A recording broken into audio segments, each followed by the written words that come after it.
Et les regards noirs de Savidan, de Planté, de Sub. Si on ne gagne pas ce soir, c'est fini, a dit le capitaine canet Nicolas Sub.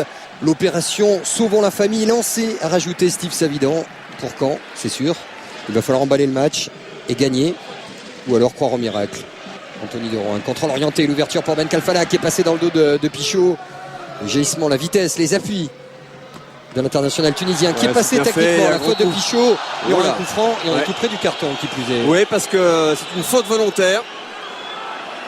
C'est un bon travail technique de Ben Kalfala. Froment pour frapper ce coup franc, il est de retour, il est absent lors du dernier match. Froment qui frappe, le bon coup de tête, c'était en reculant de Rémi Gomis, l'homme auteur d'un doublé lors du match aller. Premier arrêt pour Teddy Richer. Oui, avec un Gomis là, qui vient au premier poteau, qui est parfaitement servi par Froment. Et cette tête légèrement décroisée que va chercher Richer. Et voilà qui sanctionne en tout cas une domination canaise dans ce début de match. Mais Vluterding, ça repart aussitôt du côté socialien. Il y a Tabaré. Il y a Tabaré pour Steve Savidan, il n'est pas hors jeu. Savidan qui est passé dans le dos de la défense socialienne. Il y aura une faute et il y aura probablement une exclusion, non, parce que Seiden Jimmy a jugé qu'il n'y avait pas faute sur Steve Savidan. On va revoir tout ça.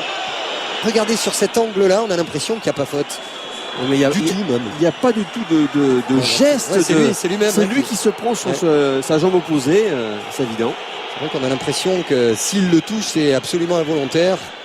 Me semble-t-il aussi après sur le ralenti. C'est vrai que c'est très dur à arbitrer.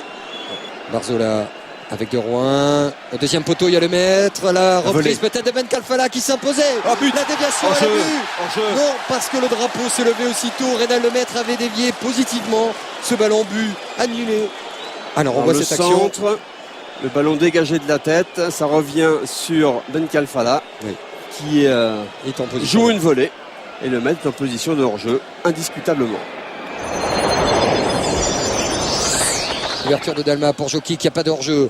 Pied gauche, le crochet peut-être de Jokic, le centre de Jokic, il y a du monde au deuxième poteau avec Perkis qui va frapper. L'arrêt terrible de Planté, c'était la première occasion socialienne du match. Et Planté décisif au bon moment. Alors qu'on revoit ce centre de Jokic au deuxième poteau et cette frappe du coup de pied de Perkis. Mais il vient la frapper sur Vincent Planté. Il n'est pas hors-jeu, il va aller au bout sur ce coup-là. Même Luterding, c'est important dans la lutte pour le maintien. Erding qui va marquer dans le poteau. Alignement coupable, pas de hors-jeu. Quel alignement douteux de la part des Canets. Bien sûr. Et presque suicidaire. Et Sorbon qui revient progressivement, qui vient à la lutte. Et là, ce petit piqué sur le poteau.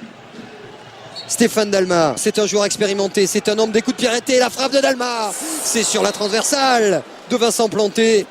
Et si cette fois-ci le sort était plutôt cané ce soir. Une frappe extrêmement puissante, ballon touché par le mur qui modifie quand même la trajectoire. Rémi Gomis, long ballon pour Savidan qui est passé dans le dos. Il est passé dans le dos, le but de Savidan.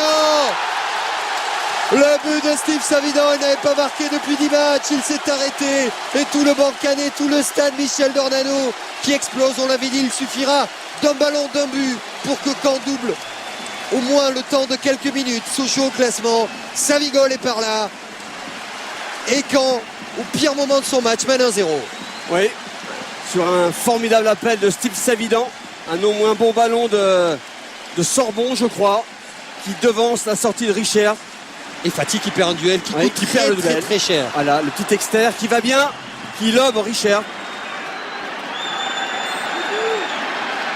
Retour de Toudic justement, bienvenue le cas pour chercher Savidan qui est passé dans le dos de Fatih. Savidan pour le doublé, la frappe de Savidan et ça fait 2-0 pour le Stade Malherbe de Caen. Le doublé de Savidan qui se rapproche de son total des saisons passées, 13 buts pour lui.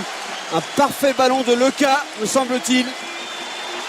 Et Savidan qui fait la différence avec sa vitesse et avec toute sa classe. Quel but!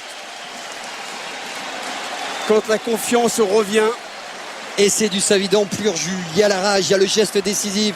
Il disait avant le match, au micro de Marc Libra, il faudra avoir les yeux plus noirs que notre adversaire. Le cœur bien accroché, être réaliste. Il a tout eu sur ce coup-là. Il marque, c'est le doublé. Ça fait 13 buts pour lui. Et ça fait 2-0 pour Caen. C'est terminé. Il faut gagner pour rester en vie, avait dit Franck Dumas. Oui, Son Stade Malherbe de Caen est toujours en vie grâce à cet homme, grâce à Steve Savidan, buteur au pire moment du jeu des Canets. Mais ce soir, le jeu n'avait pas lieu d'être. Il fallait gagner pour doubler Sochaux. C'est chose faite.